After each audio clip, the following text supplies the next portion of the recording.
Soma's baking and cooking থেকে আমি সোমা বলছি। আজ আপনাদের সাথে শেয়ার করছি দুটো আলু আর একটা গাজর দিয়ে একদম নতুন ধরনের একটা রেসিপি, যেটা আপনারা স্টার্টারেও খেতে পারেন, আবার রাত্রে রুটি পরোটার সাথেও কিন্তু খাওয়া যেতে পারে। আলু এবং গাজর সবার বাড়িতেই আমাদের অ্যাভেলেবেল থাকে এবং অত্যন্ত কম উপকরণ দিয়ে সুস্বাদু একটা রেসিপি। তাহলে চলুন দেখতে থাকি ভিডিওটা। এখানে দুটো আলু আর একটা বড় সাইজের গাজর ছুলে নিয়েছি, ছুলে ভালো করে ধুয়ে নিয়েছি। এবার এখানে একটা প্লেট নিলাম, প্রথমে গ্রেট করে নিচ্ছি আলুটাকে।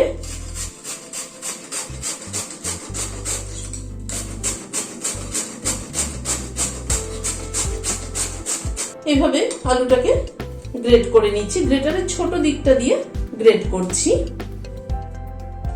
আলুটাকে নিয়ে জলে দিয়ে দিলাম, কারণ আলু বাইরে থাকলে কালো হয়ে যাবে। আলুটাকে গ্রেট করে নিলাম, এবার এটা জলে দিয়ে দিচ্ছি।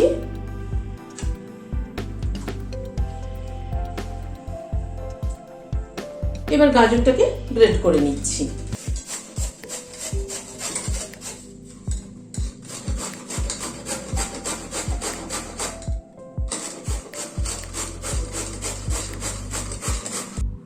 গাজরটাকে গ্রেট করে নিলাম, আলুটাকে খুব ভালো করে ধুয়ে নিয়েছি।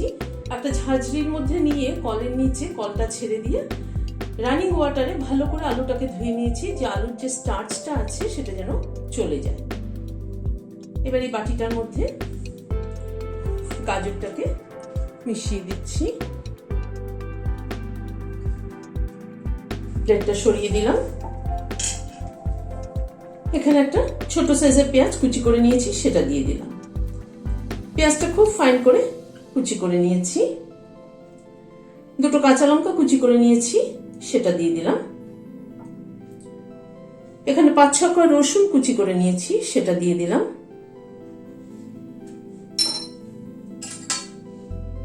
এখানে আদা কুচি 1 চামচ আদা কুচি দিলাম।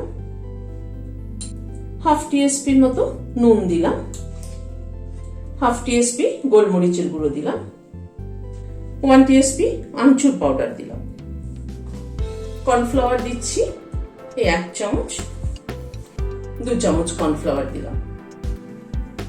এখানে ব্রেড ক্রাম্বস দিচ্ছি বড় টেবিল চামচের 1 চামচ, 2 চামচ, 3 চামচ ব্রেড ক্রাম্বস দিলাম। এটা ফ্রেশ ব্রেড ক্রাম্বস, পাউটি মিক্সিতে চালিয়ে গুঁড়ো করে নিয়েছি। খানিকটা ধনেপাতা কুচি দিয়ে দিলাম, ধনেপাতা কুচিটা আর একটু দিচ্ছি। সব দিয়ে মেখে নিচ্ছি।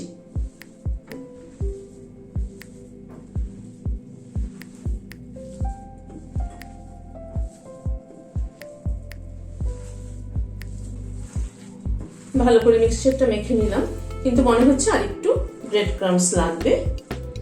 আরো 1 চামচ ব্রেড ক্রাম্বস দিয়ে দিলাম। মিক্সচারটা তৈরি করে নিলাম। চলুন এবার পরবর্তী প্রসিডিওরে যাই। মিক্সচারটা তৈরি করে নিলাম, এবার এটা থেকে বল তৈরি করে নিচ্ছি গোল গোল করে।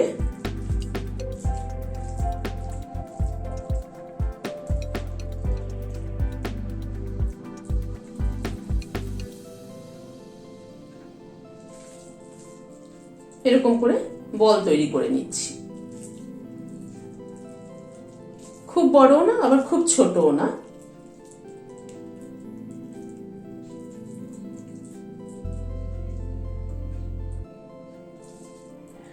বলগুলো সবগুলো তৈরি করে নিলাম। চলুন এবার পরবর্তী প্রসিডিওরে যাই। কড়াইতে সাদা তেল বসিয়েছি, তেলটা আরেকটু গরম হবে। তেলটা গরম হয়ে গিয়েছে, এবার বলগুলো ছেড়ে দিচ্ছি।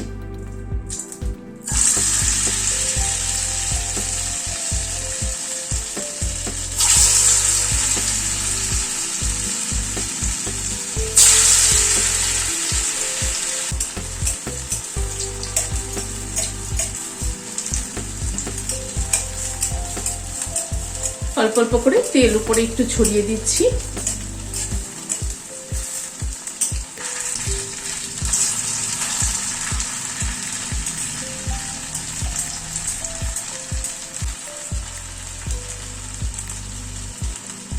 তেলটাকে ভালো করে গরম করে নিয়ে গ্যাসের ফ্লেমটাকে মিডিয়ামে করে দিয়েছি, দিয়ে তারপরে বলগুলো ভাজছি। কারণ হাই ফ্লেমে ভাজলে বলের ভেতরগুলো ভাজা হতো না, কিন্তু ওপরটা লাল হয়ে যেত। এইভাবে উল্টে পাল্টে বলগুলোকে লাল করে ভেজে নিচ্ছি। বলগুলো ভাজা হয়ে গেল, তুলে নিচ্ছি। আবার দিয়ে দিচ্ছি। এগুলো ভাজা হয়ে গেল, তুলে নিচ্ছি। এইভাবে আর যেগুলো আছে সেগুলো ভেজে নিচ্ছি। সবগুলো বল ভেজে নিলাম। এবার তেল কিন্তু আমার এতটা লাগবে না, তেলটাকে একটু কমিয়ে নিচ্ছি। তেলটা কমিয়ে নিয়েছি, এখানে 2 টেবিল চামচ মতো তেল রেখেছি। এখানে রসুন দিয়ে দিলাম, রসুন কুচি দিয়ে দিলাম, 5-6টা রসুনের কুচি দিয়ে দিলাম। রসুনটাকে একটু হালকা ফ্রাই করে নিচ্ছি। এখানে একটা বড় পেঁয়াজ কুচিয়ে নিয়েছি, সেটা দিয়ে দিলাম।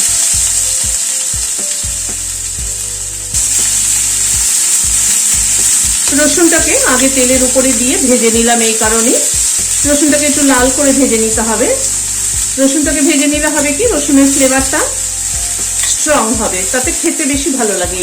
এই রেসিপিতে রসুনের ফ্লেভারটা একটু বেশি হলে খেতে ভালো লাগে।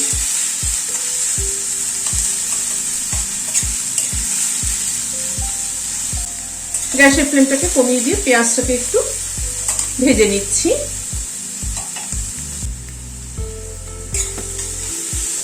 পেঁয়াজটাকে একটু হালকা ভেজে নেওয়ার পরে এখানে আদা কুচি, 1 চামচ মতো আদা কুচি দিয়ে দিলাম। এবার আদা কুচিটাকে একটু পেঁয়াজের সাথে ফ্রাই করে নেব।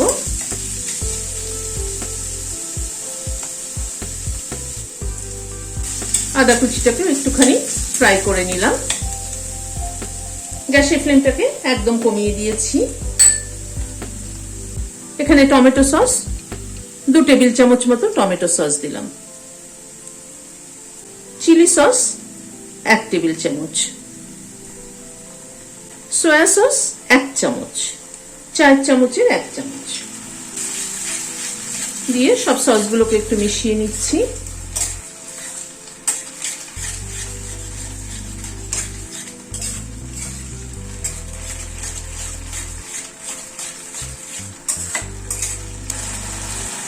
আমি এখন নুন অ্যাড করলাম না, কারণ সয়া সসে নুন থাকে। পরে চেক করে নিয়ে যদি নুন লাগে তখন অ্যাড করব। এই বলগুলোকে দিয়ে দিলাম, জাস্ট বলগুলোকে টস করে নেব।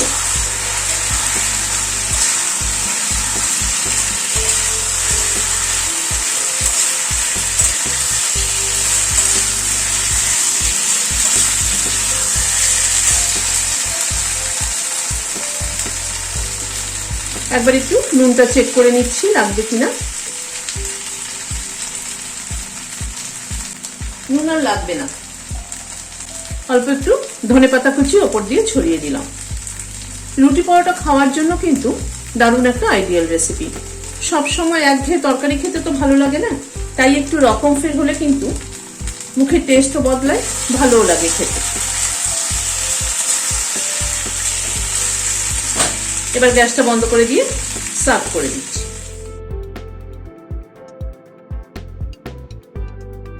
আমার আজকের রেসিপিটি কেমন লাগলো আপনাদের? যদি ভালো লাগে তাহলে একটা লাইক এবং সাবস্ক্রাইব করার অনুরোধ রইল। আজ তাহলে এখানে শেষ করছি, দেখা হবে আবার পরবর্তী ভিডিওতে। নমস্কার।